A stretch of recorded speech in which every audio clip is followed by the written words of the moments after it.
Good morning, everybody. Welcome back. Third installment of Scott Selections here for Wednesday, August 17th. Before getting today's play of the day, quick recap of what happened yesterday. We had a very good day, but we had two plays to go through. Starting off with the play of the day from 2 days ago, we had Nick Kyrgios in tennis to win in straight sets at minus 145 on FanDuel. The match was competitive, but Kyrgios eventually won in straight sets to give us a nice winner. And then for yesterday's play, we had the Yankees and Rays game race to 6 runs in neither at minus 140 on DraftKings, which was one of the dumbest lines of the season. Wasn't even close. It was a nice rocking chair winner. The Rays did score 3 in the first, then scored 0 in the rest of the game. Yankees did score a run. Congratulations. Only scored 1, and the game ended 3-1. But I said in the video, if you thought 6 was a little too juicy at minus 140, you could have taken race to 5 at plus 140, which got there. Even race to 4 got there, somewhere in the plus 200s. But the point is, we expected both offenses to look awful, and they did, and we picked up a very nice 2-0 day. So looking for another winning day here on Wednesday, but we're going to pivot and talk about some WNBA action because it is the first day of the playoffs. Look at a matchup between the Mercury and the Aces taking place at around 10 p.m. Eastern time. And for this matchup, we're going to lay the wood with the home team here. We're going to take the Aces minus 14.5 at minus 110 on Bet Online. Time recording of 1:30 a.m. Eastern time. Covered reasons why I like the Aces to win in blowout fashion. First reason, shopping around 14.5 is actually a pretty solid line because most books have 15. I expect to see more money coming in on the Aces in the early hours of the morning and especially leading up to opening tip, but I don't expect this line to close at 14.5. So I'll get an early before the line moves even more. But to go through the regular season meetings, these teams did face off against each other 3 times, and the Aces dominated. The Aces won every meeting by at least 12 points, including 2 meetings by at least 18 points. And the Mercury were at close to, if not at full strength for those meetings, and yet the Aces still smacked them. And now the Mercury are just decimated by injuries. So the Aces really should win this game by 20 plus.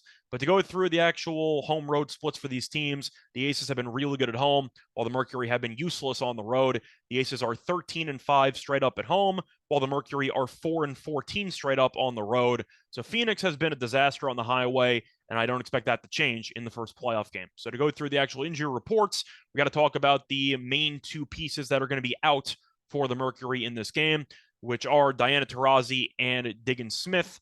And they're the 2 best players on the team by a decent margin, and they are both still out. Now, they were missing the last couple regular season games, and the Mercury didn't exactly look great when they were not playing. Now, the Mercury did make the playoffs. However, they were 15-21, which tells you how bad the bottom half of the actual league is.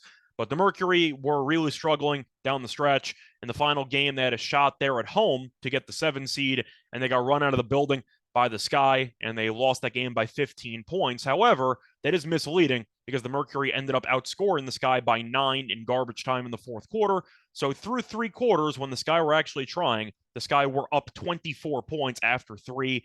And since this is a playoff game, I do expect Vegas to keep the starters in and to try to secure a game 1 victory at home. But I think there's really a good opportunity for Vegas to name their score here. If Vegas comes out motivated in front of a home crowd in its first playoff game, it really could win by 30. It would not surprise me. But I do think as a result, you're going to see Phoenix fall behind early and often.